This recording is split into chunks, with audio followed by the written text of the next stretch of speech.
राधे कृष्ण राधे कृष्ण।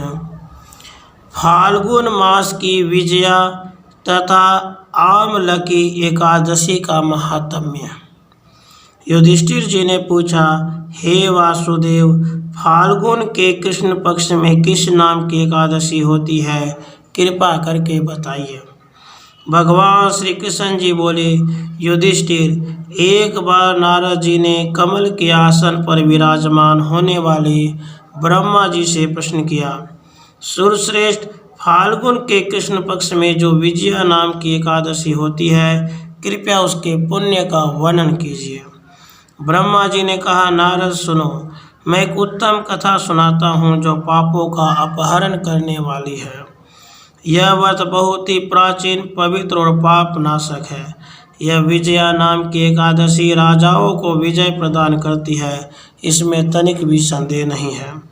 पूर्व काल की बात है, भगवान श्री रामचंद्र जी 14 वर्षों के लिए वन में गए और वहां पंचवटी में सीता तथा लक्ष्मण के साथ रहने लगे। वहां रहते हुए रावण ने चपलतावश विजयात्मा श्री राम की तपस्विनी पत्नी सीता को हर लिया। उस दुख से श्री राम व्याकुल हो उठे। उस समय सीता जी की खोज करते हुए वन में घूमने लगे।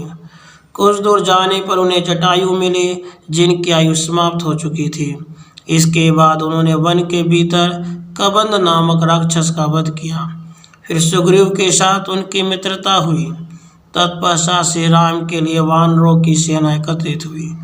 हनुमान जी ने लंका के उद्यान में जाकर सीता जी का दर्शन किया और उन्हें श्री राम की चिन्ह स्वरूप मुद्रिका प्रदान की। यह उन्होंने महान पुरुषार्थ का काम किया था। वहां से लौटकर वे श्री रामचंद्र जी से मिले और लंका का सारा समाचार उनसे निवेदन किया।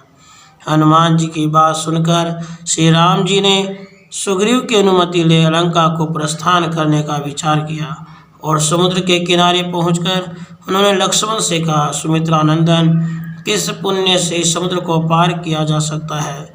यह अत्यंत अगाध और भयंकर जल जंतुओं से भरा हुआ है। मुझे ऐसा कोई उपाय नहीं दिखाई देता जिससे इसको सुगमता से पार किया जा सके। लक्ष्मण जी बोले, महाराज, आप आदि देव और पुराण पुरुष पुरुषोत्तम हैं, आपसे क्या छिपा है। यहाँ द्वीप के भीतर बगदालव्य नामक मुनि रहते हैं। यहाँ से आधे योजन की दूरी पर उनका आश्रम है। रघुनंदन, उन प्राचीन मुनीश्वर के पास जाकर उन्हीं से इसका उपाय पूछिए। लक्ष्मण जी की यह अत्यंत सुंदर बात सुनकर श्री रामचंद्र जी महामुनि बगदालव्य से मिलने के लिए गए। वहां पहुंचकर उन्होंने मस्तक झुकाकर मुनि को प्रणाम किया। मुनि उनको देखते ही पहचान गए।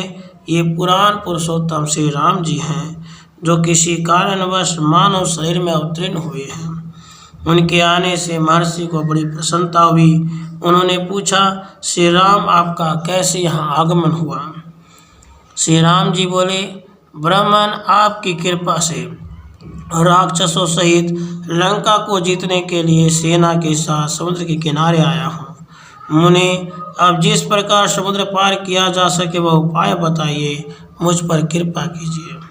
बगदालव्य ने कहा, श्री राम जी, फाल्गुन के कृष्ण पक्ष में जो विजया नाम की एकादशी होती है, उसका वध करने से आपकी विजय होगी। निश्चय ही आप अपने वानर सेना के साथ समुद्र को पार कर लेंगे। राजन, अब इस व्रत की फलदायक विधि सुनिए।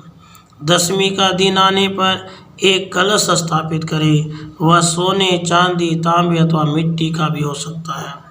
उस कलश को जल से भरकर उसमें पल्लव डाल दें। उसके ऊपर भगवान नारायण की सुवर्णमय विग्रह की स्थापना करें। फिर एकादशी के दिन प्रातःकाल स्नान करें। कलश को पुनः स्थिरतापूर्वक स्थापित करें। माला, चंदन, सुपारी तथा नारियल आदि के द्वारा विशेष रूप से उसका पूजन करें।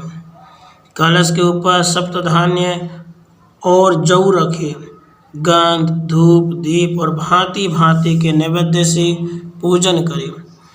कलश के सामने बैठकर वह सारा दिन उत्तम कथा, वार्ता आदि के द्वारा व्यतीत करें तथा रात में भी वहाँ जागरण करें। अखंड व्रत की सिद्धि के लिए घी का दीपक जलाएं।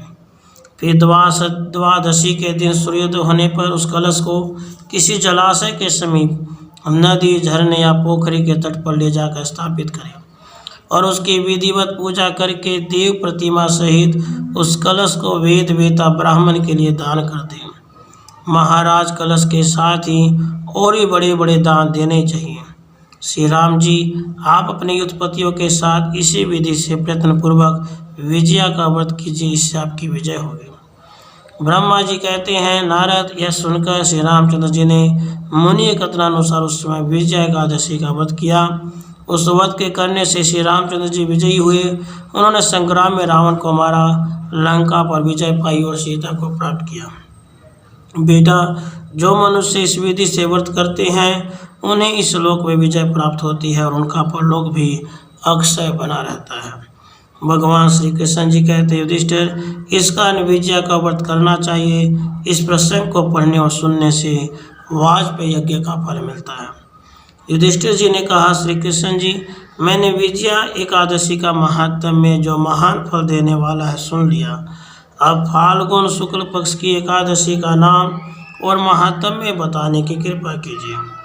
भगवान श्री कृष्ण जी बोले, महाभाग धर्मनंदन, सुनो, तुम्हें इस समय वो प्रसंग सुनाता हूँ जिसे राजा मांधाता के पूछने पर महात्मा वशिष्ठ ने कहा था। फाल्गुन शुक्ल पक्ष की एकादशी का नाम आमलकी है। इसका पवित्र व्रत विष्णु लोक की प्राप्ति कराने वाला है। मांधाता ने पूछा, द्विश्रेष्ठ, यह आमलकी कब उत्पन्न हुई, मुझे बताइए। वशिष्ठ जी ने कहा, महाभाग सुनो, पृथ्वी पर आमलकी की उत्पत्ति किस प्रकार हुई यह बताता हूँ। आमलकी महान वृक्ष है जो सब पापों का नाश करने वाला है। भगवान विष्णु जी के थूकने पर उनके मुख से चंद्रमा के समान कांतिमान एक बिंदु प्रकट हुआ। वह बिंदु पृथ्वी पर गिरा। उसी से आमलकी, आंवले का महान वृक्ष उत्पन्न हुआ। यह सभी वृक्षों का आदि भूत कहलाता है। इसी समय समस्त प्रजा की सृष्टि करने के लिए भगवान ने ब्रह्मा जी को उत्पन्न किया। उन्हीं से इन प्रजाओं की सृष्टि हुई। देवता, दानव, गंधर्व, यक्ष, राक्षस, नाग तथा निर्बल अंतःकरण वाले महर्षियों को ब्रह्मा जी ने जन्म दिया। उनमें से देवता और ऋषि उस स्थान पर आए जहाँ विष्णु प्रिया आमलकी का वृक्ष था। महाभाग, उसे देखकर देवताओं को बड़ा विस्मय हुआ। वे एक दूसरे पर दृष्टिपात करते हुए उत्कंठापूर्वक उस वृक्ष की ओर देखने लगे और खड़े खड़े सोचने लगे कि प्लक्ष, पाकर आदि वृक्ष तो पूर्व कल्प की ही भांति हैं, जो सबके सब हमारे परिचित हैं, परंतु इस वृक्ष को हम नहीं जानते। उन्हें इस प्रकार चिंता करते देख आकाशवाणी हुई, महर्षियों, यह सर्वश्रेष्ठ आमलकी का वृक्ष है जो विष्णु को प्रिय है। इसके स्मरण मात्र से गोदान का फल मिलता है। स्पर्श करने से इससे दुना और फल भक्षण करने से द्विगुना पुण्य प्राप्त होता है। इसलिए सदा प्रयत्न पूर्वक आमलकी का सेवन करना चाहिए। यह सब पापों को हरने वाला विष्णु वृक्ष बताया गया है। इसके मूल में विष्णु, उसके ऊपर ब्रह्मा, सकंद में परमेश्वर भगवान रुद्र, शाखाओं में मुनि, टहनियों में देवता, पत्तों में वसु, फूलों में मरुदगण तथा फलों में समस्त प्रजापति वास करते हैं। आमलकी सर्वदेवमयी बताई गई है, अतः विष्णु भक्त पुरुषों के लिए परम पूज्य है। ऋषि बोले, अव्यक्त स्वरूप से बोलने वाले महापुरुष, हम लोग आपको क्या समझे? आप कौन हैं? देवता हैं या कोई और? इसे ठीक ठीक बताइए। आकाशवाणी हुई, जो संपूर्ण भूतों के कर्ता और समस्त भुवनों के सृष्टा हैं, जिन्हें विद्वान पुरुष भी कठिनता से देख पाते हैं, वही सनातन विष्णु मैं हूँ। देवादिदेव भगवान विष्णु का कथन सुनकर उन ब्रह्म कुमार महर्षियों के नेत्र आश्चर्य से चकित हो उठे। उन्हें बड़ा विस्मय हुआ। वे आदि अंत रहित भगवान की स्तुति करने लगे। ऋषि बोले, संपूर्ण भूतों के आत्मभूत आत्मा एवं परमात्मा को नमस्कार है। अपनी महिमा से कभी च्युत न होने वाले अच्युत को नित्य प्रणाम है। अंतरहित परमेश्वर को बारंबार प्रणाम है। दामोदर, कवि, सर्वज्ञ और यज्ञेश्वर को नमस्कार है। मायापते आपको प्रणाम है, आप विश्व के स्वामी हैं, आपको नमस्कार है। ऋषियों की इस प्रकार स्तुति करने पर भगवान श्री हरि संतुष्ट हुए और बोले, महर्षियों, तुम्हें कौन सा अभीष्ट वरदान दूं? ऋषि बोले, भगवान, यदि आप संतुष्ट हैं तो हम लोगों के हित के लिए कोई ऐसा व्रत बतलाइए जो स्वर्ग और मोक्ष रूपी फल प्रदान करने वाला हो। श्री विष्णु जी बोले, महर्षियों, फाल्गुन शुक्ल पक्ष में यदि पुष्य नक्षत्र से युक्त द्वादशी हो तो वह महान पुण्य देने वाली और बड़े बड़े पापों का नाश करने वाली होती है। द्विजवरों, उसमें जो विशेष कर्तव्य है उसको सुनो। आम्ल की एकादशी में आंवले के वृक्ष के पास जाकर वहां रात्रि में जागरण करना चाहिए। इससे मनुष्य सब पापों से छूट जाता है और सहस्त्र गोदानों का फल प्राप्त करता है। विप्रगण, यह व्रतों में उत्तम व्रत है जिसे मैंने तुम लोगों को बताया है। ऋषि बोले, भगवान, इस व्रत की विधि बतलाइए, यह कैसे पूर्ण होता है, इसके देवता, नमस्कार और मंत्र कौन से हैं, उस समय स्नान और दान कैसे किया जाता है, पूजन की कौन सी विधि है, उसके लिए मंत्र क्या है, इन सब बातों का यथार्थ रूप से वर्णन कीजिए। भगवान विष्णु जी ने कहा, द्विजवरों, इस व्रत की जो उत्तम बुद्धि है उसको श्रवण करो। एकादशी को प्रातःकाल दंत धावन करके यह संकल्प करे कि हे पुंडरीकाक्ष, हे अच्युत, मैं एकादशी को निराहार रखकर दूसरे दिन भोजन करूंगा, आप मुझे शरण में रखिए। ऐसा नियम लेने के बाद पतित, चोर, पाखंडी, दुराचारी, मर्यादा भंग करने वाले तथा गुरु पत्नीगामी मनुष्यों से वार्तालाप न करें। अपने मन को वश में रखते हुए नदी में, पोखरी में, कुएं में अथवा घर में ही स्नान करें। स्नान के पहले शरीर में मिट्टी लगाएं। मृत्तिका लगाने का मंत्र, अश्व क्रांते रथ क्रांते विष्णु क्रांते वसुंधरे मृत्तिके हर में पापम जन्म कोट्याम समर्जितम। हे वसुंधरे, तुम्हारे ऊपर अश्वरथ चला करते हैं तथा वामन अवतार के समय भगवान विष्णु ने भी तुम्हें अपने पैरों से नापा था। हे मृत्तिके, मैंने करोड़ों जन्मों में जो पाप किए हैं, मैं उन सब पापों को हर लूँ। स्नान मंत्र, त्वमेव माता सर्वभूतानां जीवनं ततो रक्षकं स्वेद ज्योति भज जातीनां रसानां पतये नमः। स्नात्वहं सर्वतीर्थेषु हृदप्रस्त्रवर्णेषु च नदीषु देवखातेषु इदं स्नानं तु मे भवेत्। जल की अधिष्ठात्री देवी, हे माता, तुम संपूर्ण भूतों के लिए जीवन हो, वही जीवन जो स्वेदज और उद्भिद जाति के जीवों का भी रक्षक है। तुम रसों की स्वामिनी हो, तुम्हें नमस्कार है। आज मैं संपूर्ण तीर्थों, कुंडों, झरनों, नदियों और देव संबंधी सरोवरों में स्नान कर चुका। मेरा यह स्नान उक्त सभी स्नानों का फल देने वाला हो। विद्वान पुरुष को चाहिए कि वह परशुराम जी की सोने की प्रतिमा बनाए। प्रतिमा अपनी शक्ति और धन के अनुसार 1 या आधे मास स्वर्ण की होनी चाहिए। स्नान के पश्चात घर आकर पूजा और हवन करें।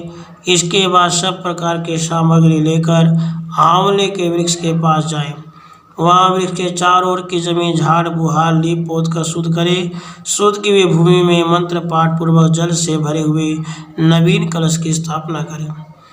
कलश में पंचरत्न और दिव्य गंध आदि छोड़ दें। श्वेत चंदन से उसको चर्चित करें।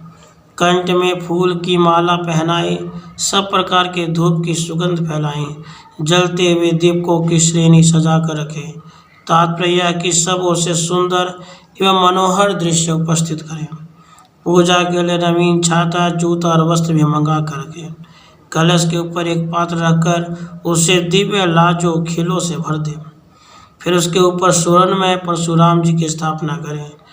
विशोकाय नमः कहकर उनके चरणों की, विश्वरूपिणे नमः से दोनों घुटनों की, उग्राय नमः से जांघों की, दामोदराय नमः से कटी भाग की, पद्मनाभाय नमः से उदर की, श्रीवत्सधारिणे नमः से वक्षस्तर की, चक्रिणे नमः से बाईं बाह की, गदिने नमः से दाहिने बाह की, वैकुंठाय नमः से कंठ की, यज्ञ मुखाय नमः से मुख की, विशोक निधिये नमः से नासिका की, वासुदेवाय नमः से नेत्रों की, वामनाय नमः से ललाट की, सर्वात्मने नमः से संपूर्ण गौर मस्तक की पूजा करें। ये ही पूजा के मंत्र हैं। उसके बाद भक्ति युक्त चित्त से शुद्ध फल के द्वारा देवादिदेव परशुराम जी को अर्घ्य प्रदान करें। अर्घ्य का मंत्र इस प्रकार है। नमस्ते देव देवेश जामदग्ने नमोस्तुते गृहान घर्यमिमं दत्तमामलक्यायुतं हरे। हे देव देवेश्वर जमदग्नि नंदन श्री विष्णु स्वरूप परशुराम जी, आपको नमस्कार है, नमस्कार है। आंवले के फल के साथ दिया हुआ मेरा ये अर्घ्य स्वीकार कीजिए, ग्रहण कीजिए। उसके बाद भक्ति युक्त चित्त से जागरण करें। नृत्य, संगीत, वाद्य, धार्मिक उपाख्यान तथा श्री विष्णु संबंधिनी कथा वार्ता आदि के द्वारा वह रात्रि व्यतीत करें। उसके बाद भगवान विष्णु का नाम ले लेकर आमलकी वृक्ष की परिक्रमा 108 या 28 बार करें। फिर सवेरा होने पर श्री हरि की आरती करें। ब्राह्मण की पूजा करके वहाँ की सब सामग्री से निवेदन कर दें। परशुराम जी का कलश, दो वस्त्र, जूता आदि सब वस्तुएं दान कर दें और यह भावना करें कि परशुराम जी के स्वरूप में भगवान विष्णु मुझ पर प्रसन्न हो। उसके बाद आमलकी का स्पर्श करके उसकी प्रदक्षिणा करें और स्नान करने के बाद विधि पूर्वक ब्राह्मणों को भोजन कराएं। उसके बाद कुटुंबियों के साथ बैठकर स्वयं भी भोजन करें। ऐसा करने से जो पुण्य होता है वह सब बतलाता हूँ, सुनो। संपूर्ण तीर्थों के सेवन से जो पुण्य प्राप्त होता है तो सब प्रकार के दान देने से जो फल मिलता है वह सब उपयुक्त विधि के पालन से सुलभ होता है। समस्त यज्ञों की अपेक्षा भी अधिक फल मिलता है, इसमें तनिक भी संदेह नहीं है।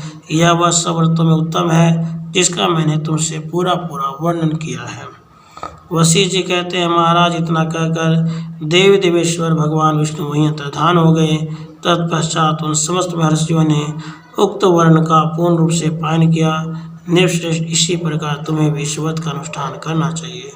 भगवान श्री कृष्ण जी कहते, युधिष्ठिर, यह दुर्धर्ष व्रत मनुष्य को सब पापों से मुक्त करने वाला है। राधे कृष्ण, राधे कृष्ण।